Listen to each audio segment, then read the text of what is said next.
back to the Seasoned Woman podcast. You find me in my car today because I'm in a situation where the thoughts come into me, and I know if I don't stop and record or jot it down or document it, I will forget. And that's usually the way it is when it's called a revelation, and that frequently happens when you are an open-minded individual, ready for knowledge and information, and intuitive, right? And anyone could be intuitive. You really have to just practice.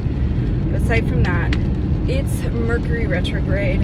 It's an eclipse season. So much is happening. Jupiter is going to be going into Aries, so a lot is happening. The last time that happened was in 2010 and 11. So think back on what your life was back in 2010 and 11, and most likely I could tell you it was huge.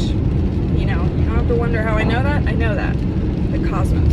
It was huge. Whatever it was between those 2 years, it was monumental to your life and the direction it was headed. For me personally, that couldn't be more accurate.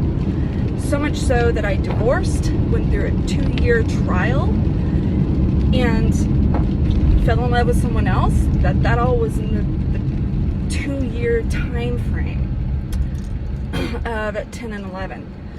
12 is when it officially kicked off and my new life began. When Jupiter returns to a sign, and depending on where your cosmos is with that sign, it could be huge. And for this Mercury retrograde and everything that's happening all at the same time, there's going to be huge arguments, there's going to be people losing their jobs, there's going to be divorces, there's going to be things coming to the surface that you neglected and that to give attention to, that you have to nourish. And it's like bringing it back to your face. Hey, you neglected this, you need to fix this and do it. And if that's not already happening to you right now, it will in the next couple months, in the next couple weeks. So keep that in mind. I think a lot of people need to be aware of this one, and that's why I find it important to stop and get that clear.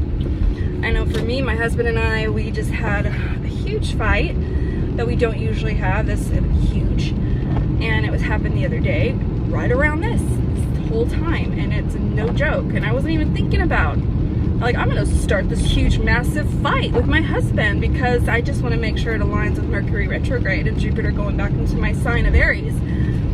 Okay, no, that's not how we work, but that's exactly why. And guess what? It was things that we neglected as a couple. We pushed it aside and did not take care of it. So therefore, things will be brought to life that need to be fixed. Things will close that need to be closed, whether that be contracts, jobs, marriages, relationships. You fill in the blank. You will be having arguments or differences. You'll be feeling rejected, and just things will be huge that are impactful like that. Speak of the devil, Roe versus Wade. Many women are feeling that this is a slap in the face, that this is something that is being taken from them, betrayal. And again, it's happening all around this time frame, which is insane. Couldn't be more spot on. So you really need to be in tune with yourself. I recommend a lot of prayer, not open prayer, not like dancing and meditation of those kind of liveliness. I'm talking really quiet, deep in thought. Go to a closed, quiet room or a closet and just stay with yourself. Pray, and don't let anyone bother you. I think you need to get through this with prayer. And that's what it's going to take, right? You're not going to fix this on your own. You need to try to be calm and just be aware that things are going to be chaotic. So it's like having the knowledge of something to prepare you because you're expecting it is so important. And that's what's beautiful about following the cosmos and combining it with your prayer life and your relationship with God and the higher self, the divine, the spirit, which is in you. It's like put on your whole armor of God, right? When I was growing up, that was a big thing in my home. preparing for the worst. That is literally the same concept and mindset of this. You're reading this, you're seeing it and foreseeing it. You don't know exactly what's going to happen. It's no like, some tarot reader or psychic telling you this is what's going to happen. You don't know exactly. All you know is kind of like the energy that you're going to be hitting here soon. That's what you're aware of. You don't know how it will hit you, but it will hit you. So you need to be prepared. Emotionally, sometimes physically, depending on your situation and where you're at in the cosmos. It will hit you in a different way based on when you were born, right? So for me, Jupiter is returning to Aries, which is my sun, moon, and rising. So just like it was 12 years ago in, 2010 and 11, it's going to be the same way with intensity now. And it was huge back then because, again, I am a full fire Aries and I need to be prepared for that next time. This is just energies that are going chaotic, and I need to reevaluate this, and I'm not going to be rash like I was 12 years ago.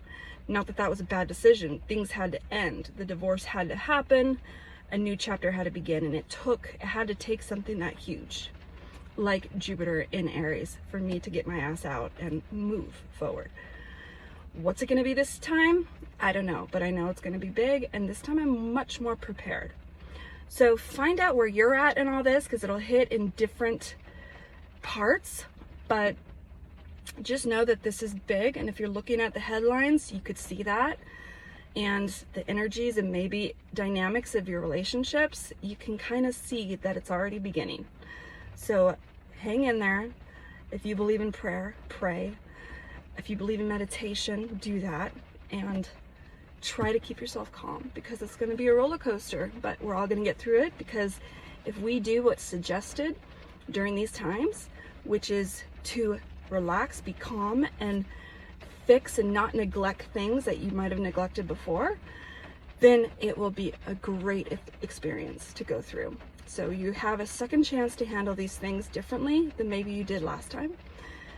A second chance to heal these things, maybe be more honest with someone that you didn't, like you failed to be that honest last time, but this time you have a second chance.